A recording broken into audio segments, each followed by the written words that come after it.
Salam profit, selamat pagi, selamat siang, selamat sore, selamat malam untuk peserta ruang belajar pengantar ekonomi pembangunan. Kita lanjutkan materi kita masih pada bab 2, pembangunan komparatif. Mewujudkan aspirasi pembangunan reformasi perekonomian dunia.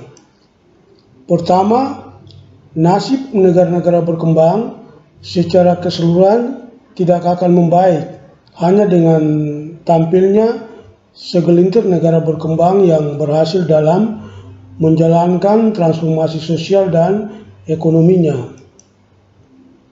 2. Perekonomian dunia harus mampu untuk mendukung perkembangan aspirasi dan usaha dari setiap negara berkembang dengan adanya reformasi A. Struktural, B.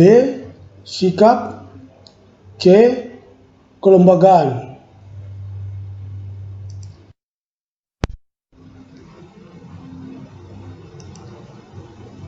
Mewujudkan aspirasi pembangunan, keuntungan dari keterbelakangan bagian 1. Pertama, ada semacam keuntungan dari keterbelakangan dalam pembangunan, misalnya A. Kemampuan menggunakan teknologi yang sudah terbukti andal dan tidak perlu melakukan penelitian sendiri dari awal. B. Dapat melakukan lompatan katak dengan menggunakan standar teknologi baru dan tidak perlu menggunakan standar teknologi kuno yang dulu membatasi negara-negara maju. Contohnya, teknologi sinyal penyiaran televisi yang kuno.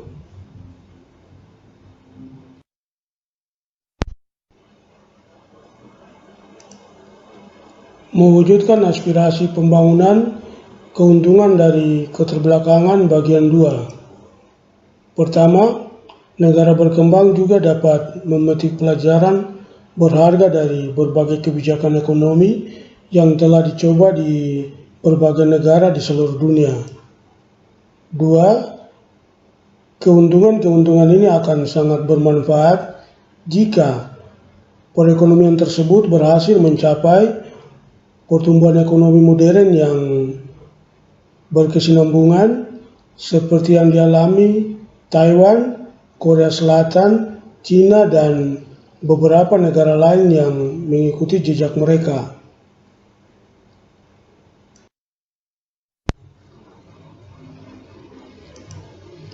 Mewujudkan aspirasi pembangunan, kelemahan dari keterbelakangan. Namun demikian, bagi kebanyakan negara-negara yang sangat miskin, keterbelakangan juga diiringi dengan berbagai kelemahan, yang banyak di antaranya disebabkan oleh 1. Warisan zaman kolonial, 2. Perbudakan, 3. Kediktatoran Perang Dingin.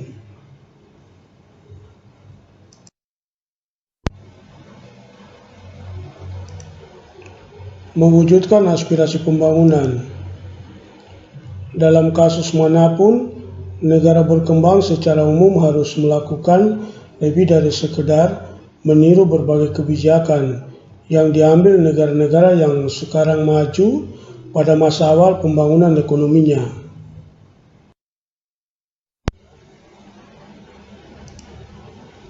Mewujudkan aspirasi pembangunan, jalan yang berbeda-beda bagian pertama. 1. Setiap negara berkembang menghadapi keterbatasannya sendiri dalam memilih kebijakan yang akan dilaksanakan dan keadaan-keadaan khusus lainnya. 2. Masing-masing harus mencari jalan sendiri untuk menjadi institusi ekonomi dan sosial yang efektif.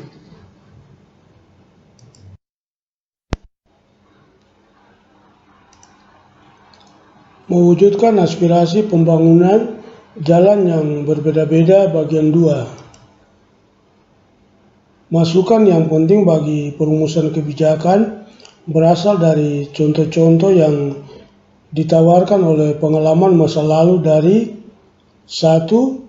Negara-negara maju dan institusi-institusi sekarang ini. 2. Negara-negara dunia ketiga lainnya.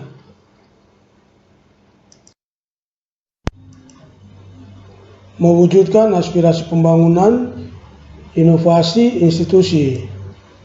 Pertama, institusi-institusi ekonomi di Eropa dan Amerika Utara dalam sebagian besar kasus lebih mendekati kondisi optimal dibandingkan dengan institusi yang berada di banyak negara berkembang. 2. Namun, semua negara memiliki ruang untuk melakukan inovasi institusi lebih lanjut.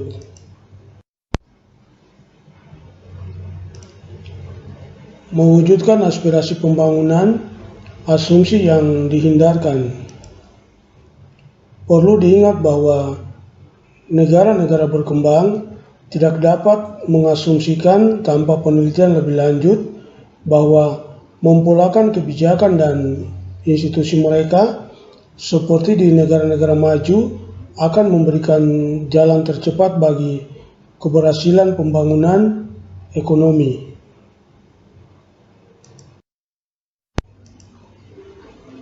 Mewujudkan aspirasi pembangunan.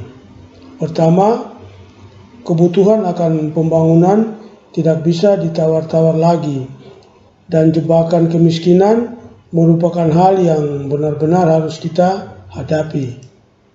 2. Hingga sekarang, kurang terdapat bukti akan terjadinya konvergensi pendapatan di seluruh dunia.